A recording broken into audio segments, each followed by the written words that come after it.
ಸರಿಸುಮಾರು 30 ಸ್ಥಳಗಳಲ್ಲಿ ಕೆಪಿಎಂಇ ಕಾನೂನು ಅಡಿಯಲ್ಲಿ ನಾವು ಸರ್ಚ್ ಅಂಡ್ ಸೀಜರ್ ಆಪರೇಷನ್ ಮಾಡಿದ್ದೀವಿ. ಇದು ಯಾಕೆ ಮಾಡಿದ್ದೀವಿ ಅಂದರೆ ಡರ್ಮಟಾಲಜಿಕಲ್ ಅಸೋಸಿಯೇಷನ್ ಬೆಳಗಾವಿ ಚಾಪ್ಟರಿಂದ ಹಾಗೂ ವಿವಿಧ ವೈದ್ಯರಿಂದ ದೂರುಗಳು ಬಂದಿದ್ದಾವೆ.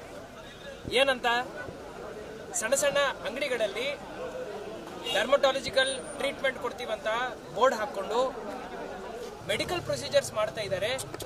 ಉದಾಹರಣೆಗೆ plasma therapy, hair transplant surgery ಹಾಗೂ ಲೇಸರ್ ಟ್ರೀಟ್ಮೆಂಟ್ ಮಾಡ್ತಾ ಇದ್ದಾರೆ ಅಂತ ಹೇಳಿ ದೂರು ಬಂತು. ಇದನ್ನು ನಾವು ಪ್ರಿಲಿಮಿನರಿ ಒಂದು ರಿಪೋರ್ಟ್ ತರಿಸ್ಕೊಂಡು ಎಲ್ಲ ಸ್ಥಳಗಳಲ್ಲಿ ಹೋಗಿ ಪರಿಶೀಲನೆ ಮಾಡಿ ಸರ್ಚ್ ಅಂಡ್ ಸೀಸರ್ ಆರ್ಡರ್ವನ್ನು DC ಅವರ ಮುಖಾಂತರ ಇಶ್ಯೂ ಮಾಡಿಸಿ ನಾವು ಈ ಸರಿಸುಮಾರು 30 ತಂಡಗಳಿಂದ ಈ ಸರ್ಚ್ ಅಂಡ್ ಸೀಜರ್ ಆಪರೇಷನ್ ಅನ್ನು ಮಾಡಿದ್ದೀವಿ. ಇಲ್ಲಿ ಏನೇನು ಎವಿಡೆನ್ಸ್ ಸಿಗ್ತವೆ ಅದನ್ನು ನಾವು ಕೆಪಿಎಂಇ ಅಡಿಯಲ್ಲಿ ಏನು ಕೋರ್ಟ್ ಇರುತ್ತೆ ನನ್ನ ಅಧ್ಯಕ್ಷತೆಯಲ್ಲಿ ಅದರಲ್ಲಿ ನಾವು ತೀರ್ಮಾನ ತಗೊಳ್ತೀವಿ. ಯಾರ್ಯಾರು ಕಾನೂನು ಬಹಿರಂಗವಾಗಿ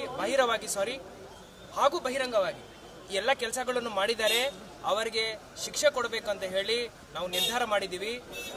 ಅಮಾಯಕ ಜನರು ಅವರ ಪ್ರಾಣವನ್ನು ಈ ತರ ನಾವು ಡೇಂಜರಲ್ಲಿ ಇಡಲಿಕ್ಕೆ ಆಗಲ್ಲ. ಸೊ ಅದರಿಂದ ಈ ಕ್ರಮವನ್ನು ವಹಿಸಿದ್ದೀವಿ.